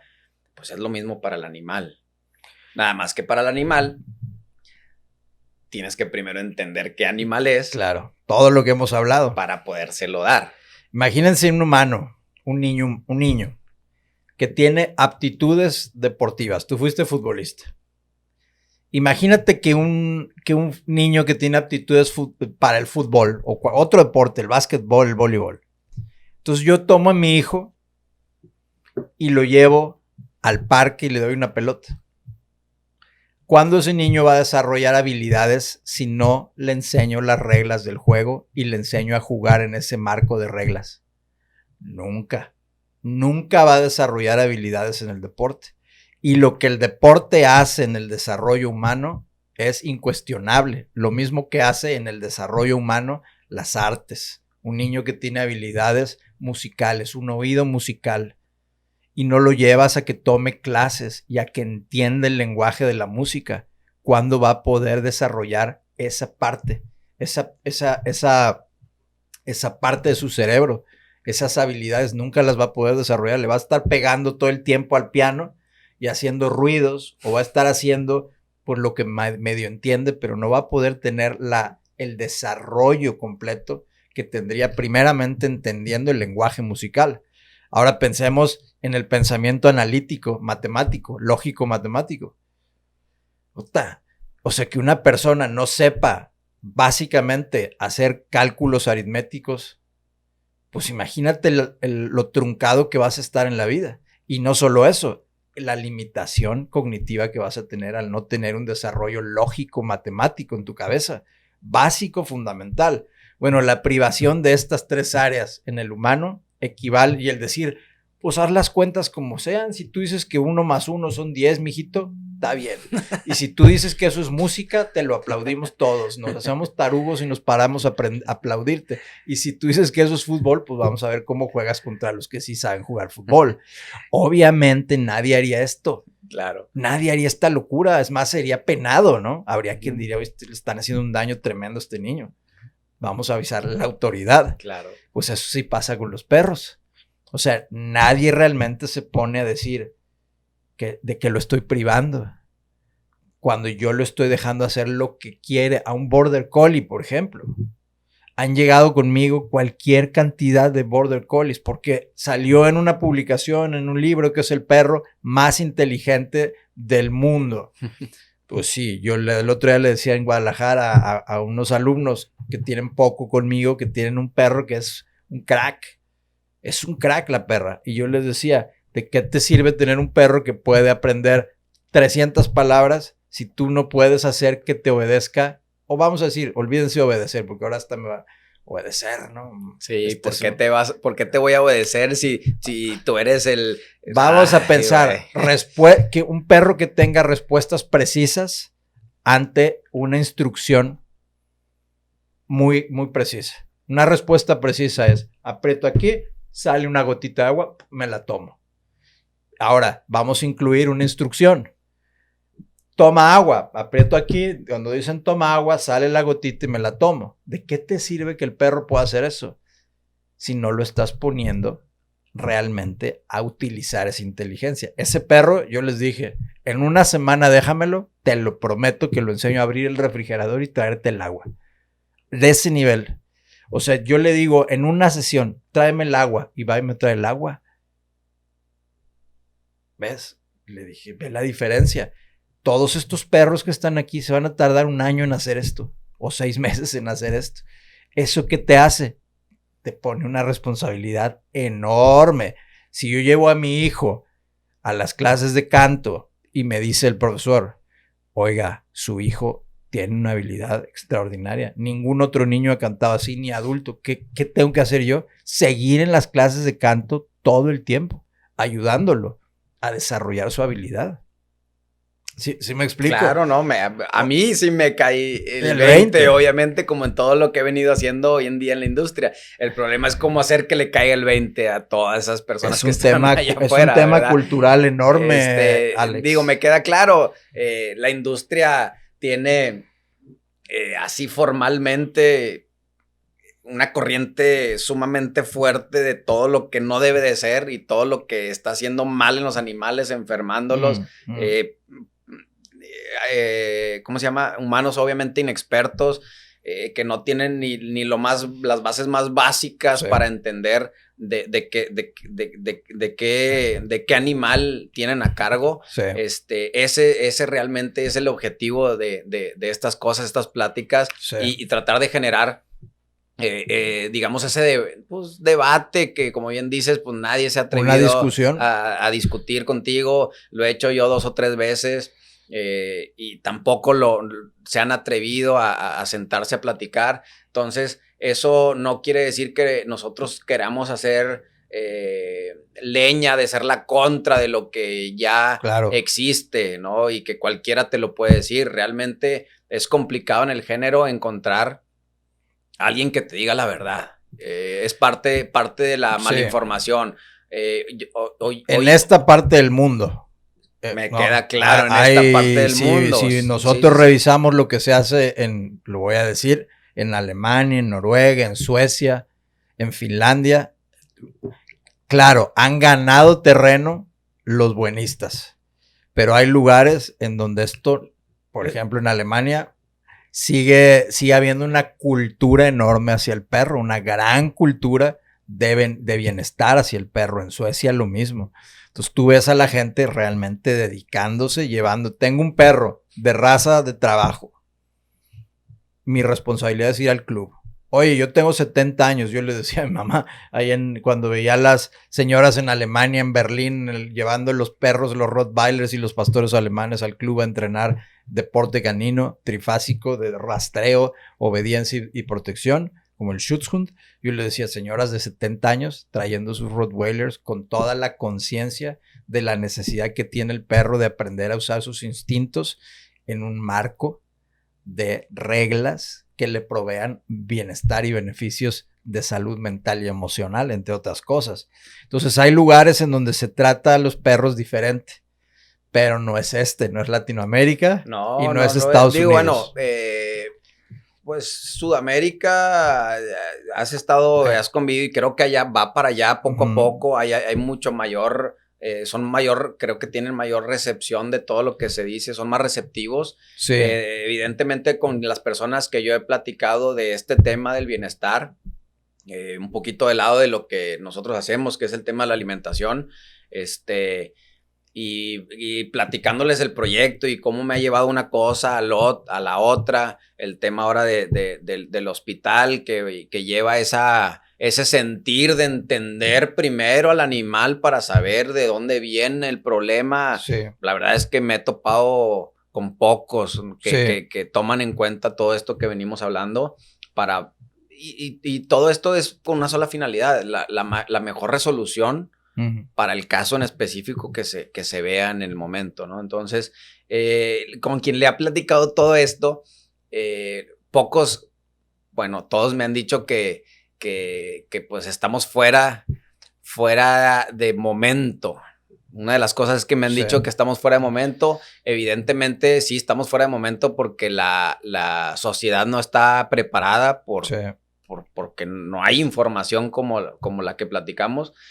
Y otra cosa bien importante es que hasta me han dicho que deberíamos con todo ese conocimiento hacer cosas como las que ya existen, que ya derrochan por sí solas, obviamente organizarnos más. Mucho dinero, ajá. Sí. Entonces me quedo yo, ay caray, o sea, estamos haciendo cosas buenas, estamos viendo con la realidad de las cosas el bienestar. Y llegan aquellas personas diciéndonos, está súper bien, pero no te va a funcionar. Y yo me quedo así de que, caray, o sea, estamos haciendo las cosas como se deben, estamos haciendo las cosas bien, estamos preparándonos, estamos capacitándonos, no dejamos de leer, no dejamos de informar la realidad, demostrando aparte la realidad, viviéndola día a día, y aún así hay quien se atreve a decir no o a criticar, que la contraparte, a decir, demuéstrame que tú lo que estás diciendo, haciendo, así se hace, y dices tú, el responsable de hacerlo eres tú, no yo como profesional de la salud. Sí, yo creo que la defensa, hay muchas razones, ¿no? Hay mucha gente, podemos decir, tenemos nuestra propia razón, y la defensa de la razón, pues es una parte intrínseca del humano, ¿no? Entonces mucha gente podrá defender. Lo que creo que no se vale es defender sin sustento, ¿no? Exacto. O es erigirte como una autoridad. Bueno, ya esto implica una responsabilidad, y si tienes las credenciales todavía más, porque hay muchos que se erigen como autoridad y no las tienen. Ajá. Y si las tienes, todavía más, deberíamos ser mucho más cautelosos. Muchos profesionales deberían ser mucho más cautelosos a la hora de abordar temas como la alimentación. Es sabido, a ver, vamos a echar un poquito de cabeza y un poquito de números, de lógica, ¿no? Ajá. O sea, hay una industria de la alimentación humana. Acabo de ver una película, véanla, Netflix, se llama Black Waters, y de Mark Ruffalo, y sale Anne Hathaway. Se trata básicamente de la compañía DuPont, que durante los años 60, 70 inventa el teflón. Nada más para que le midamos el agua a los camotes. El teflón con el que cocinan todas las mamás del universo, hasta las de Saturno, ha impactado, y se cree que además es una sustancia que se comprobó que tiene un impacto directo en 5 tipos de cáncer en el humano. Viene del petróleo. Y que todo ese teflón se vertió en un lago que se creó y la misma compañía creó ese lago para hacer vertir ahí los desechos tóxicos del teflón en West Virginia, en Estados Unidos. Y toda esta gente en esa población fueron afectados, más de 70,000 personas, nacían niños con un solo ojo, con un solo orificio nasal, con un montón de problemas, murieron muchos animales, murieron muchas personas, y el gobierno seguía haciéndose caso omiso a todas las demandas. Y la película es de la historia de un abogado que pasa durante décadas peleándose contra estos güeyes, hasta que al final gana. Y al final de la película vienen, ya estoy spoileándoles aquí la movie, pero es importante mencionar, 99% de los seres vivos de este planeta tienen en su organismo la sustancia del teflón. O sea, esto incluye a la mayoría de los seres humanos. Entonces imagínate, obviamente estamos hablando de una industria que tiene sus intereses en el dinero. Y cuando hablamos de la industria de los medicamentos, y cuando hablamos de la industria de la alimentación, ¿qué le puede esperar a los animales? Si al mismo humano le vale madres el humano. Que tiene conciencia de lo que está haciendo. Y tiene conciencia de ¿qué estaré cocinando aquí? Me vale madres, mira, no se resbala. Y todas nuestras mamás en los pancakes y la chingada. De diferentes colores y de ahí, teflón. Entonces el perro que está comiéndose un alimento que lleva un proceso industrializado a madres, que es el alimento seco, hablando Sí. metiéndonos a este mundo del alimento seco. El perro que está alimentándose con esa madre, claro que se lo va a comer. No tiene de otra. Pues, no tiene de otra, sabe, huele, pues se lo va a comer. Pero lo que esto produce y lo que esto provoca jamás podrá, jamás de los jamases, compararse con el alimento natural. Nunca. Para un carnívoro, ¿no? Que hoy en día se habla de la adaptación del... Ya Pablo hablará de eso, que es experto en nutrición veterinario. Pero lo que quiero decir es, pues, habría que entender, oye, si ese Tony Román me está vendiendo ese alimento que no es su marca y que me lo quiere vender, ¿qué tendrá de intereses el Tony Román en venderme eso? Pues se llama comisión, básicamente, ¿no? Entonces, si yo te estoy vendiendo un alimento y ese alimento, pues comisiono, te voy a decir que es muy bueno. Y si ese alimento, cuando yo estoy en la universidad, esas mismas marcas de alimento están sustentando muchos de los esfuerzos que se hacen dentro de la universidad, están patrocinando el desarrollo dentro de la universidad, están creando salas, salones, hospitales dentro de la universidad. ¿Qué crees que van a decir los maestros y los alumnos? Pues no tiene nada de malo. No, pues sí tiene lo mismo que tiene de malo tomar, por ejemplo, Coca-Cola o vivir tomando Coca-Cola. O vivir de galletas o papitas, claro. Es exactamente lo mismo. Por supuesto. Sí, ese tema nos meteremos a fondo. Obviamente es un tema con el que yo empecé en esta industria y me capacité y sigo leyendo actualmente. Pero bueno, le daremos con todo a fondo ahí con el doc. Con Pablo. Es un tema que me apasiona, me encanta, como muchos otros. Sí.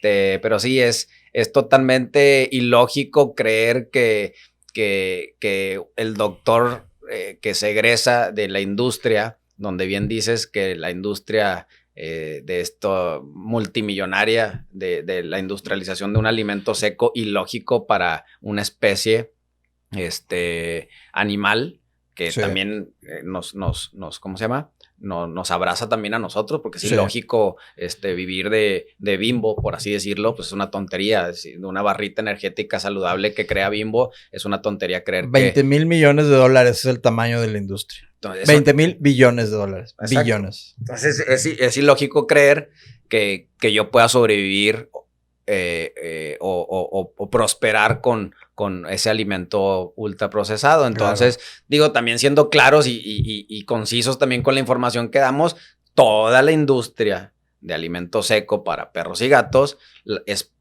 patrocina a las universidades, la mayoría de las universidades en el mundo.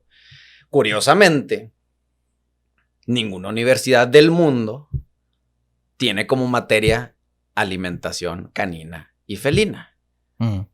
Y eso lo pueden investigar en cualquier fuente, ¿no? Entonces, si hacen un poquito de clic, pues obviamente nos damos cuenta que algún interés de por medio deben de tener. Y si vamos más a fondo, las organizaciones que son creadas por esa misma industria, que son las que avalan los estándares para la creación de ese tipo de alimentos, son exactamente creadas por la misma industria. Entonces, cuando a mí un doctor me viene y me dice, es que demuéstrame, porque la FACO y que son instituciones creadas para su mismo beneficio desde la industria de alimento seco industrializado. Entonces, y muchos de estos productos no están regulados. No están regulados. Y los aftermarkets, los recalls de la industria en otros países, que hay millones y millones de toneladas que han sacado,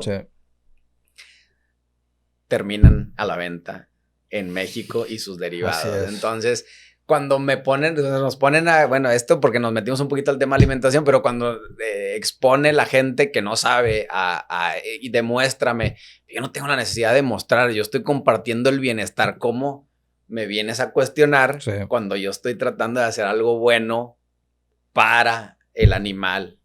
O sea, si yo estuviera haciendo algo malo que no es coherente, pues ahí sí critícame, pero ¿cómo critican que estás haciendo algo bueno? Es lo que no me cabe en la Sí. cabeza, ¿no? Entonces ya como usuario en tantos años de servicios, y vas y te atienden y te dicen, y ahora que sabemos por la experiencia que nos lo ha dado, dices, es que todo está amañado, por así decirlo. O sea, es un círculo Sí. vicioso de desconocimiento también del género, Sí. del género médico, de un producto que ni siquiera han probado, que es otro tipo de alimentación con bases en su naturaleza como especie, porque no lo han hecho, no lo han probado, y pues si no lo has probado, ¿cómo puedes juzgarlo, verdad? Claro. Entonces, y aunque no lo hayas probado, pues no lo estudiaste, porque está comprobado que no tiene ni una sola materia en la universidad, y si no lo estudiaste, y si no te has atrevido a investigarlo, ¿cómo lo desacreditas? O sea... Sí, pues es terminar estando de acuerdo con lo que te dicen, ¿no? Sí, porque me lo escuché claro. de alguien o porque no le funcionó a alguien. Bueno, pues también tiene sus bases el llevarlo a cabo, ¿verdad? ¿Por qué? Porque si bien ya se adaptó el animal, pues hay que regresarlo. Porque no nace, como tú dijiste, el paquete genético de los impulsos se nace y luego se forma el carácter. Sí. En el tema de la, ¿cómo se llama? Pues del adiestramiento, del entrenamiento canino. Con unas se nacen y con otras se forjan. Sí, otras se adquieren y otras son innatas. Dependiendo de la situación en la que le tocó vivir al perro. Sí. En la calle, en la familia. Sí. Familia, calle, familia. Aislado, estimulado, motivado, sí. Hay entonces, una serie de la realidad y la verdad de las cosas es que el animal crece o nace preparado para comer carne, es lógico, carnívoro, y cosas más locas que he escuchado, que lo mencionaba ahorita en el tema, me han dicho que no, es que el animal ya evolucionó, el perro ya evolucionó. Por favor, señores, o sea, tiene 100 años de existir la croqueta. Está el caso de hay un presentador famoso mexicano, ¿no? Que pues mucha gente lo estima y yo no tengo nada personal contra él. Esta persona empezó a apoyar a una maga, yo digo que es una maga de la conducta, ¿no? Es una persona que plantea cosas mágicas y esas cosas mágicas en su forma de ver al perro van a resolver la necesidad del perro.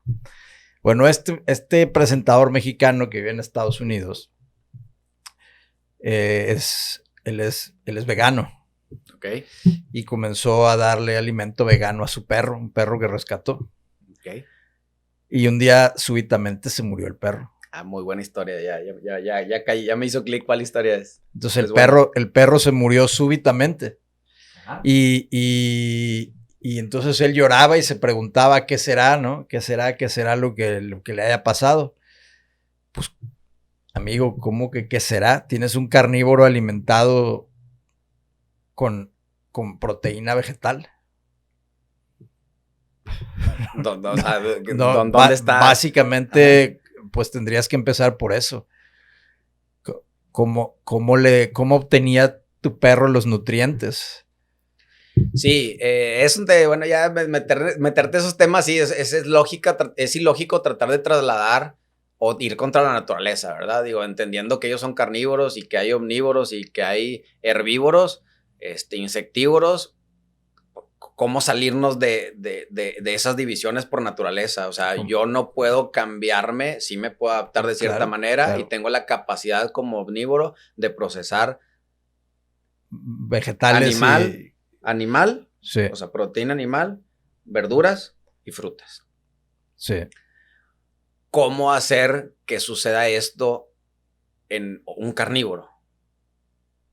Se va a adaptar de cierta manera, pero un déficit lo va a tener. O sea, va a tener un déficit muy grande para. Entonces, es lo primero que yo explico y se lo explico también a los doctores que lo deberían de saber. O sea, como de dónde inventaron a un croquetívoro.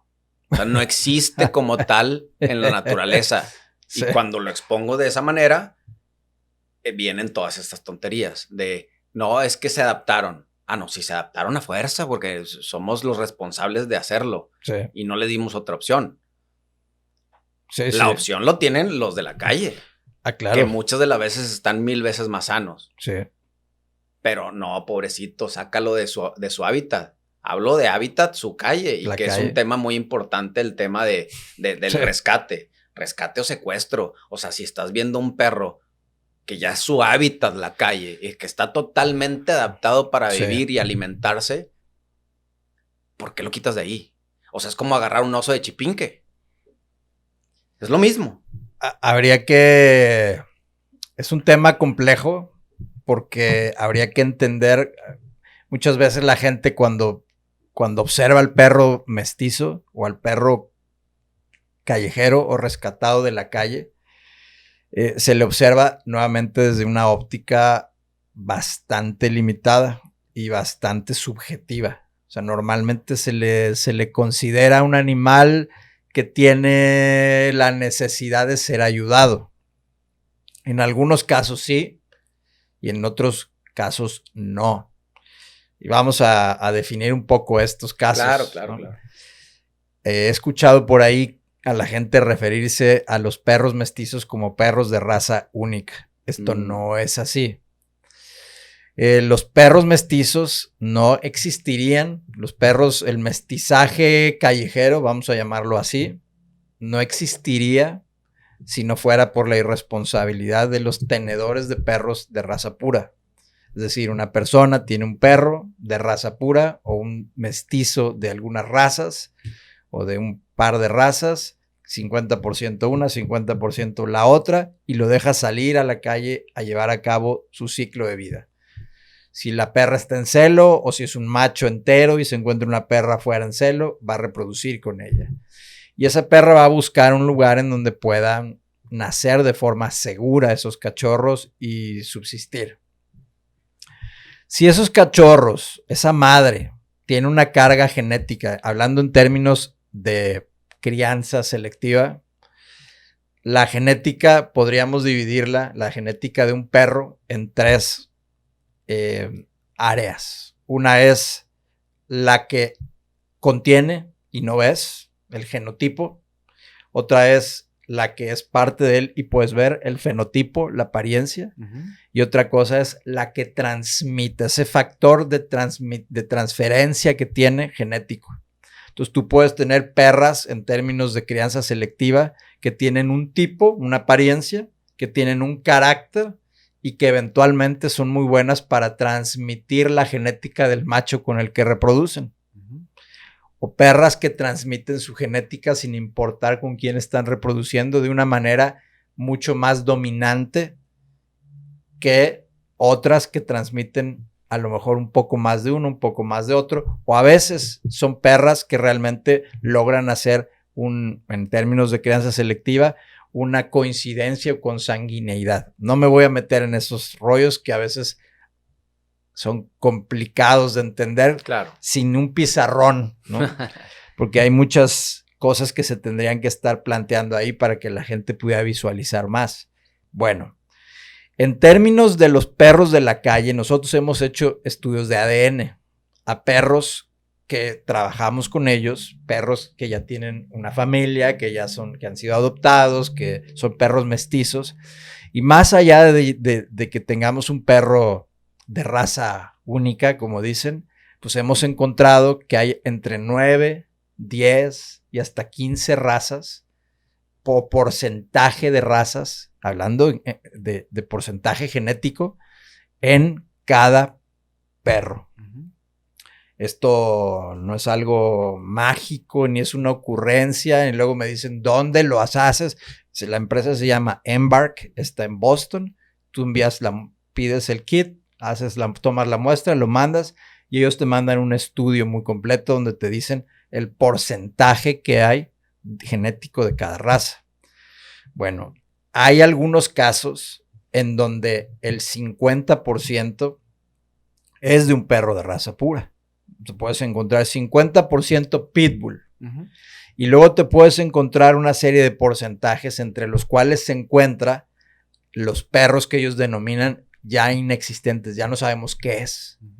Y esos inexistentes hemos llegado a la conclusión de que son perros que generacionalmente han venido naciendo en la calle durante mucho tiempo.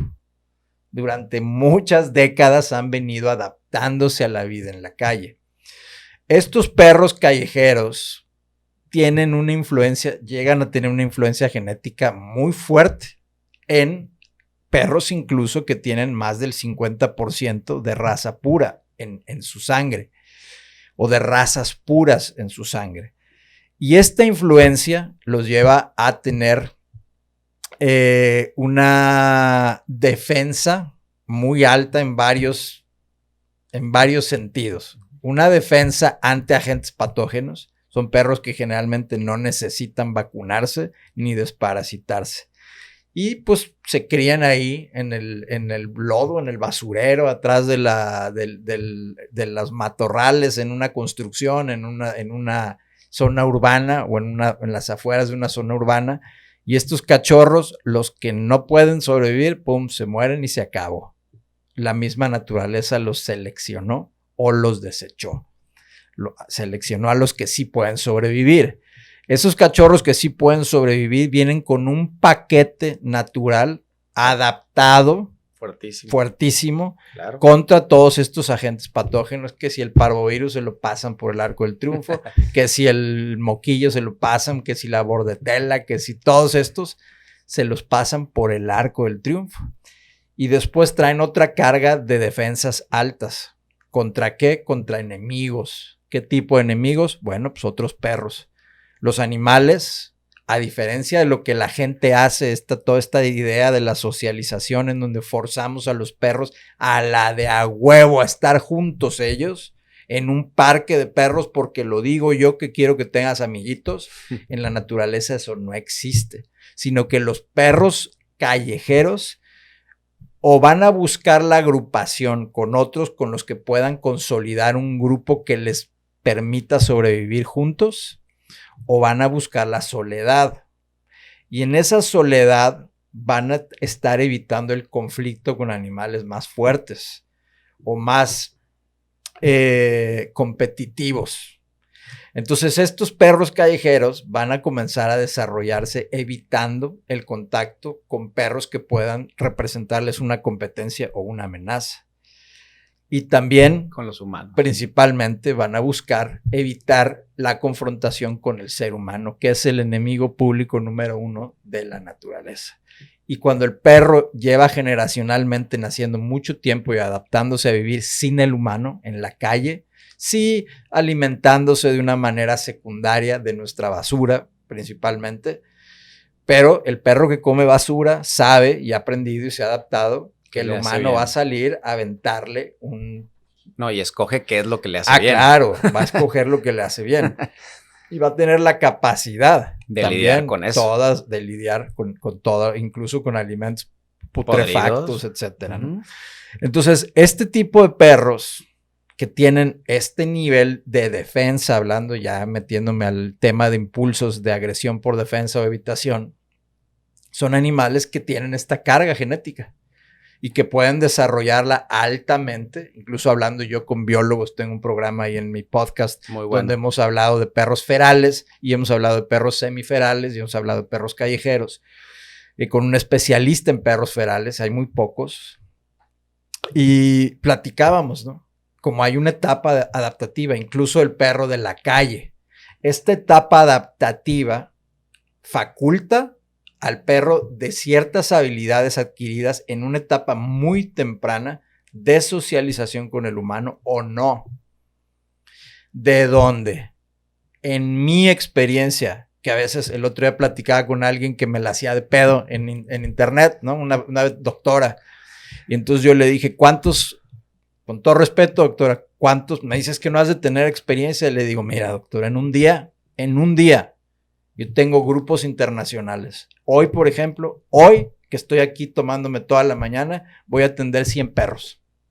Hoy, yo creo que tú, le decía a la doctora, en un año no los atiendes. Ahora multiplica esto por 15, 20 años. ¿Tú crees? Claro, los atiendo en masa. atiendo a todas las personas en un grupo donde hay 20, en otro grupo donde hay 15, en otro grupo donde hay 25, en otro grupo donde tengo 40. Claro, pero imagínate la experiencia de qué te estoy hablando. Por supuesto que sé de lo que te estoy hablando. Han pasado cientos de perros de la calle por mis manos.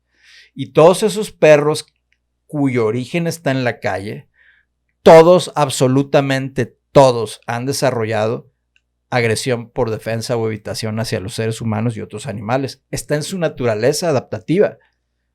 El tratar de cerrar mis ojos porque mi perro no es malo, no oigo, no veo, no corro, no quiero que me hablen de eso. No ¿Qué habrá pasado para que sea así? Lo han de ver maltratado, dicen. No, no lo maltrataron. Es un impulso natural que está en su capacidad adaptativa. Es en su genética conductual. Ahora, ¿qué pasa cuando yo lo secuestro?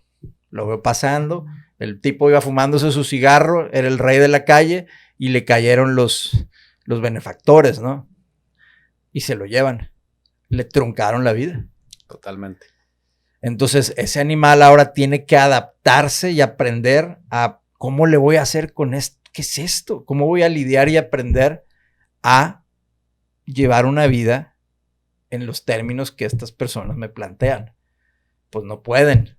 Por eso digo yo, en algunos casos vale la pena tomar el riesgo, sobre todo en casos donde el perro está en un riesgo donde pues está en inanición, está en desnutrición, está en un estado de deshidratación, está en una lesión, pues hay que atenderlo, ¿no? Sí hay que atenderlo, Tony, pero ¿qué pasaría en la naturaleza? A ese perro enfermo, a ese perro quebrado, a ese perro atropellado, a ese perro en una situación vulnerable.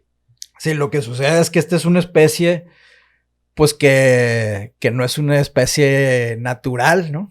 Pues no se va a poder adaptar, se va a morir. Y es un problema enorme, porque es un problema de salud pública, es un problema enorme. Claro. Y quiero ser muy, muy claro, o sea, no estamos diciendo que esa labor sea mala, ni mucho menos. De hecho, conozco a fundadores de asociaciones y es una labor súper padre, pero creo que esa labor tendría que ser con un fundamento muchísimo más capaz. ¿Por qué? Porque no nos dejarán mentir aquellos que están involucrados. Son también, han vivido muchísimos ataques al traer, a una vez que ya está en la supuesta familia. ¿Por qué? Porque la familia es inexperta. Si bien la raza tiene impulsos como raza pura que hay que entender para saber qué darles, ahora imagínate meter un animal que no sabemos cuántos impulsos mezclados tienen. Entonces es ahí cuando que lo viven, y lo he visto, obviamente no lo dicen. ¿Por qué? Porque va contra la labor que están haciendo. Claro.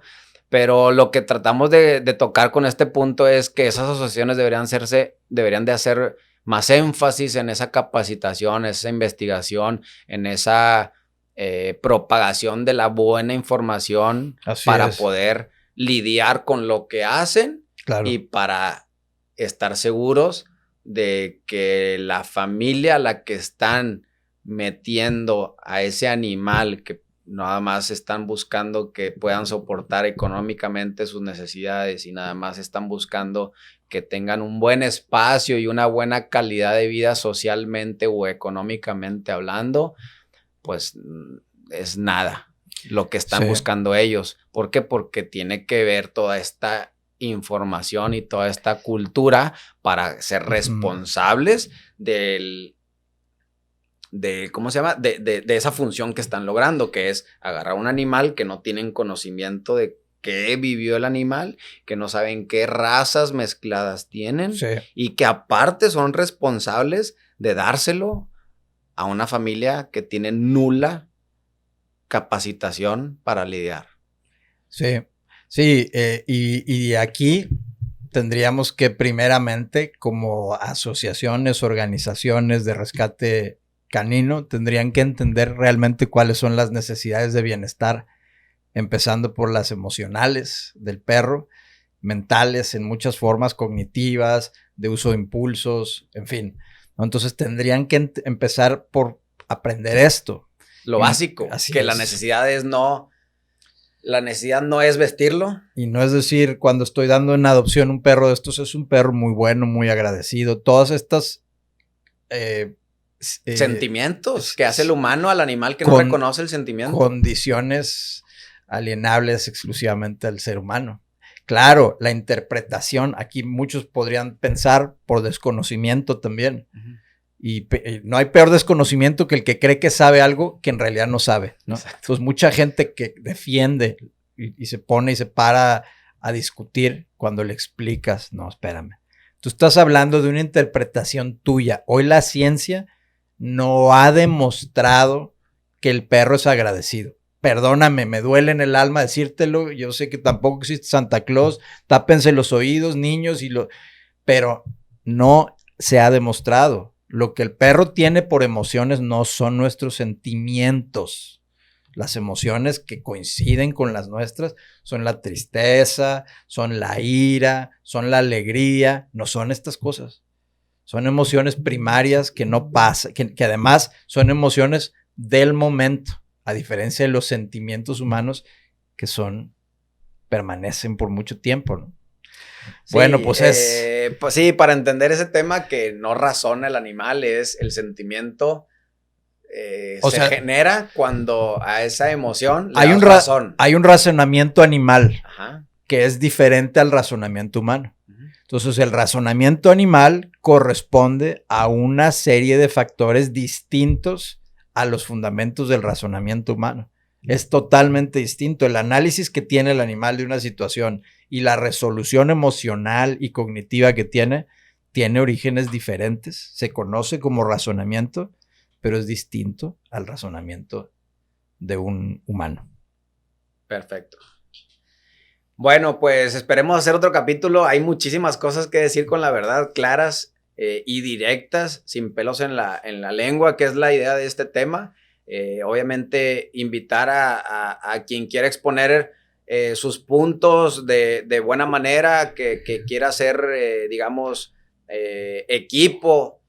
Hay muchos planes aquí que he platicado con Tony de cómo crecer esta cultura que tiene que ser, hemos coincidido que tiene que ser desde ley, desde gubernamental, desde las escuelas. Los niños en las escuelas. No hay forma de poder darle esta claridad a la información si no es educando. ¿Cómo se educa? Pues metiéndolo a estos programas que debiera de ser informativos en las escuelas. Si quieren empezar con algo extracurricular o como sea una opción. ¿Por qué? Porque pues vemos que parte de los miles de errores que hay en el tema es pues que el papá le regala un animal al niño. Eso no debería de pasar, no debería de ser en ningún lugar, en ninguna parte del mundo, porque es ilógico que un niño sea responsable de una vida, ¿verdad? Es ilógico, es tan claro está que pues no pudieran tener hijos, ¿verdad? Un niño fisiológicamente no podría encargarse de otro niño de su propia especie. O sea, por eso nos lo preparan hasta cierto punto de madurez para poder hacerse cargo fisiológicamente. Ahora le pones a cargo, en teoría, a un animal, a alguien de otra especie, no tiene ni idea. Entonces, a un animal complejo que tiene tantas necesidades. Si no la entendemos como adultos humanos, menos un niño. ¿Cómo lo va a hacer un niño, ¿no? Sí. Entonces, todos esos errores que hemos venido y que nos han venido metiendo toda esta industria tan padre a la cual nos dedicamos, pero tan errónea, como nos hemos dado cuenta. Esperemos hacer otro capítulo porque hay muchísimas cosas que hablar y veremos otras situaciones con especialistas directos para platicar, decir las cosas en la mesa como son, dejarlas y que si quieren, pues quien nos vea en su momento que se quiera o que tenga una curiosidad, pues que nos busquen y con gusto los podemos orientar en lo que requieran, ¿verdad? Y tocar temas muchísimo más a fondo. Muy bien, Alex. Pues muchas gracias. Muchas gracias.